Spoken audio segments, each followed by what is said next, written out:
बिहार चुनाव से पहले यूपी की सियासत में उठा तूफान, केंद्र में चंद्रशेखर आजाद, हर तरफ सवालों का बवंडर। रोहिणी के कथित ऑडियो ने हिला दी बहुजन राजनीति की नींव, सच्चाई या बड़ी साजिश। मायावती काशीराम के नाम पर छिड़ी सियासी जंग, अब बहुजन समाज में सवाल, पीछे का सच क्या। दरअसल बिहार चुनाव से पहले यूपी की राजनीति में तूफान मचा है और इस तूफान के केंद्र में है नगीना से सांसद, भीम आर्मी चीफ चंद्रशेखर आजाद और एक कथित ऑडियो क्लिप जिसने बहुजन समाज की राजनीति में हड़कंप मचा दिया है। आपको बताते चलें कि डॉक्टर रोहिणी घाबरी द्वारा चंद्रशेखर आजाद पर गंभीर आरोप लगाए जाने के बाद बहुजन समाज पार्टी की नेता मायावती और आजाद समाज पार्टी के प्रमुख चंद्रशेखर आजाद विवादों में घिर गए हैं। घाबरी ने चंद्रशेखर आजाद पर मायावती और काशीराम के खिलाफ आपत्तिजनक टिप्पणी करने का आरोप लगाते हुए एक कथित ऑडियो रिकॉर्ड जारी कर दिया है। रोहिणी घाबरी ने ऑडियो रिकॉर्डिंग 24 अक्टूबर 2025 को अपने सोशल मीडिया अकाउंट एक्स पर साझा किया है, जिसमें दावा किया है कि चंद्रशेखर आजाद के साथ हुई बातचीत है ये। इस आपत्तिजनक टिप्पणी में दावा किया गया है कि चंद्रशेखर आजाद कथित तौर पर मायावती और काशीराम के खिलाफ अशोभनीय भाषा का इस्तेमाल कर रहे हैं। दरअसल ऑडियो में आजाद कथित तौर पर ये कहते हुए भी सुनाई दे रहे हैं कि वो अपनी पार्टी का बसपा में विलय करके मायावती के उत्तराधिकारी बनना चाहते हैं।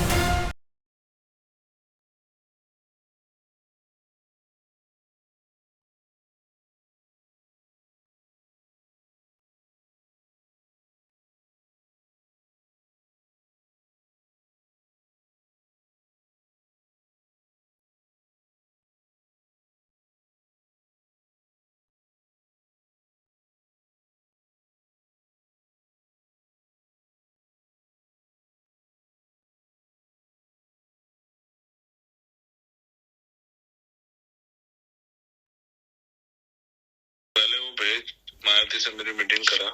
मैं सच में करा दूंगी, और अगर आपने उसके बाद मुंह वो कराना, मुंह फेरा ना, मैं सच में करा लूंगी। मेरा कमिटमेंट है। वो मुझे कैसे घुसना है, कैसे बात करनी है, वो छोड़ दो। जब कमलनाथ जी के पास ले आके बिठा सकती हो ना। भाई तू प्रयास करना, मैंने तुझे कहना जाऊंगा ना मिलने, पक्का जाऊंगा। और ये सीक्रेट मीटिंग होगी, हम तक रहेगी ये बात, ठीक है? चिल्ला बता के दूंगा सबको। जो सारे दुश्मन एक्टिव हो जाएं पहले, है ना, और वो पहले उस औरत के दिमाग में भर दे वो सारी चीजें जाके। मैंने साइलेंट हो गई। अगर वो आपसे बोलेंगे कि अपनी पार्टी विलय कर दो तो क्या करोगे? वैसे कहूंगा उत्तराधिकारी मुझे बना दो, कर दूंगा। नहीं, उत्तराधिकारी वही बना रहे, कुछ और पद नहीं। क्या दे सकते हैं इसके अलावा मुझे? राष्ट्रीय अध्यक्ष बना दे। तो बता। राष्ट्रीय अध्यक्ष उत्तराधिकारी अलग अलग हो गए? एक ही होता है। बसपा में तो वही उत्तराधिकारी है, वही राष्ट्रीय। ठीक है, राष्ट्रीय अध्यक्ष कदम तो बना देना मुझे, मैं इस पे भी राजी हूँ। डॉक्टर रोहिणी घाबरी ने ऑडियो को अपने सोशल मीडिया एक्स पर शेयर करते हुए लिखा, संघर्ष की मिसाल बहन जी के प्रति चंद्रशेखर की गंदी सोच बहुजन आंदोलन को खत्म करने की साजिश है। चंद्रशेखर ने कहा कि बहन जी काशीराम साहब को ब्लैकमेल करती थी, धमकी देती थी। मुख्यमंत्री नहीं बनाया तो समाज को बताऊंगी, काशीराम साहब ने मेरा रेप किया था। आकाश आनंद के पिता ने काशीराम साहब के सिर पर बंदूक रखी। आजाद समाज पार्टी विलय कर दूंगा अगर उत्तराधिकारी चंद्रशेखर को बनाया जाए। चंद्रशेखर अमेरिका के सोनू अम्बेडकर की किताब काशीराम साहब के हत्यारन समाज के नौजवान जाटव समाज को देकर बहन जी के प्रति नफरत फैला रहे हैं, क्योंकि इससे हमारे समाज का बहुत भला होने वाला है अगर आप दोनों मिल गए तो। सच बता रही हूँ मैं। हमको ना ये दो कौड़ियों के पास जाना नहीं पड़ेगा, और ये आपकी जिंदगी का सबसे बेहतरीन फैसला होगा, और महापुरुष भी आपको इसके लिए आशीर्वाद देंगे, क्योंकि ना बंटवारे से हमको कुछ नहीं मिल रहा है। सुनो, बहुत अपमानित किया उन्होंने मुझे, बुरा भला कह के। भूल जाओ, पर्सनल सब भूल जाओ। इस 2 वोट, एक मिनट सुन लेना पहले, इस पर 2 वोट नहीं है, ठीक है? अभी लंका लगा दी तो सबकी। अब आप देख, तू भी कह रही है ना कि भाई ठीक है, ऐसा कर लो, बंटवारा। पहले तो मुझसे कहते थे 2 वोट नहीं है लोग, इस पे ये नहीं है, वो नहीं है। लंका लगा दी था एक बार में राजस्थान में ही। रोहिणी घाबरी ने आगे लिखा कि इस पूरी ऑडियो में मेरी बहुजन आंदोलन के प्रति ईमानदार निष्ठा और चंद्रशेखर का बहन जी को बदनाम करने का पूरा षड्यंत्र है। इस पूरी सच्चाई को समाज को बताया जाए। आखिर क्यों नई पीढ़ी के मन में अपने महापुरुषों के प्रति जहर भरा जा रहा है। क्यों हो रही है ये साजिश? दरअसल इसी बीच उन्होंने आगे भी कहा कि मैं फेसबुक पर लाइव आकर इसका पूरा ब्यौरा दूंगी। मानती है ना, दम है मेरे अंदर। क्या कहते थे पहले तो, इस पर 2 वोट नहीं तो प्रधान भी नहीं जिता सकता, ये कहते थे ना। इतना तो साबित कर दिया ना कि आज तू भी मान रही है राष्ट्राध्यक्ष बना दे को। इतना 3 साल में पैदा कर दिया ना, कोई मायावती को इस तरह टक्कर नहीं दे पाया ना बेटा। तो ये अभी तुझे हल्की लगी है बात, लेकिन ये कड़वी बात है कि अभी तक पिछले 30 सालों में मायावती को टक्कर नहीं दे पाया। घावरी ने दिल्ली पुलिस में चंद्रशेखर आजाद के खिलाफ शिकायत दर्ज कराई थी। घावरी ने अपने एक्स पोस्ट में दिल्ली पुलिस को टैग करते हुए लिखा है कि वो चाहती हैं कि इस मामले में निष्पक्ष जांच हो और सच्चाई सामने आए।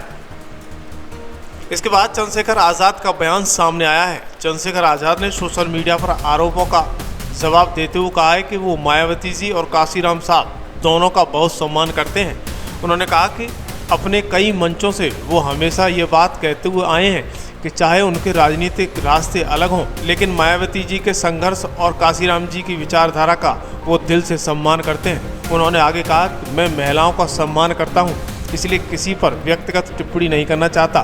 बहन जी हमारे लिए सम्माननीय है, मैं जिंदा हूं, सामने खड़ा हूं, तो किसी ऑडियो या वीडियो के पीछे जाने की ज़रूरत क्या है। मैंने हमेशा कहा है कि हम बहन जी और काशीराम साहब का आदर करते हैं, ये हमारे संस्कार हैं, यही हमारे सिद्धांत हैं जो हमें हमारे माता पिता ने सिखाया है। जब मीडिया ने उनसे पूछा कि क्या वो इस मामले में कोई कानूनी कार्रवाई करेंगे, तो उन्होंने कहा कि पार्टी अपना काम करेगी।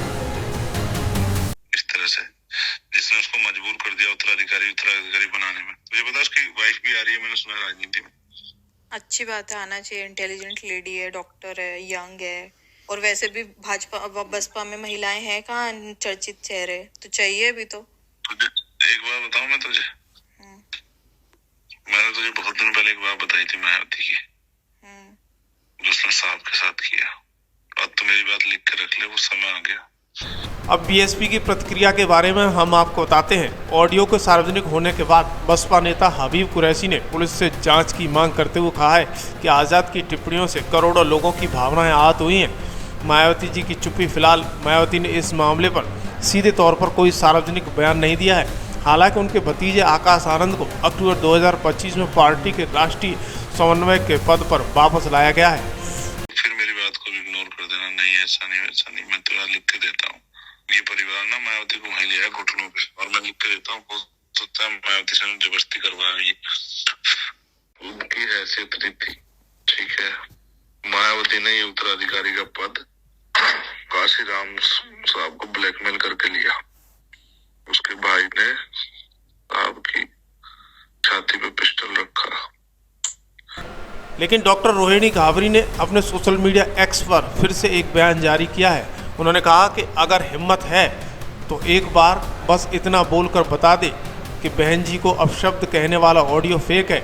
अपने सांसद पद का फ़ायदा उठा, जांच करा और समाज को दिखा दे कि सच क्या है। हम दोनों के बीच की बात में तू अच्छे से जानता है, मेरी कही हर बात सच है। समाज को गुमराह कब तक करेगा।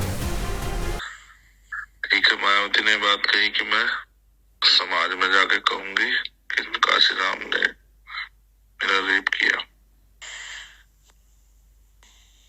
मायावती ने निजी स्वार्थ में सब चीजें की, इसके भाइयों ने इसका साथ दिया, इसी भाई ने साथ दिया, इसलिए भाई प्यारा है, इसलिए इस भाई के बच्चे प्यारे हैं।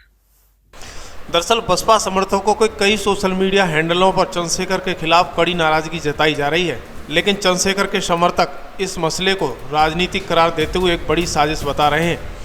लेकिन इस पूरे विवाद ने न सिर्फ उत्तर प्रदेश बल्कि पूरे देश की बहुजन राजनीति में हलचल मचा दिया है। एक तरफ रोहिणी घावरी खुलेआम चंद्रशेखर आज़ाद को चुनौती दे रही हैं कि अगर उनमें सच में हिम्मत है तो सामने आकर कहें कि ऑडियो फर्जी है।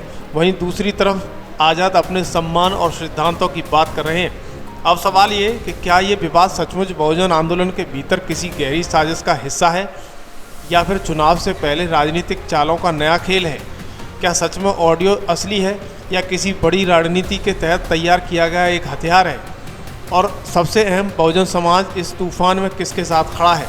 सवाल बहुत हैं, जवाबों का इंतजार है। क्योंकि सच्चाई चाहे जिस तरफ हो, उसका असर आने वाले चुनावों और बहुजन राजनीति की दिशा दोनों पर जरूर पड़ेगा।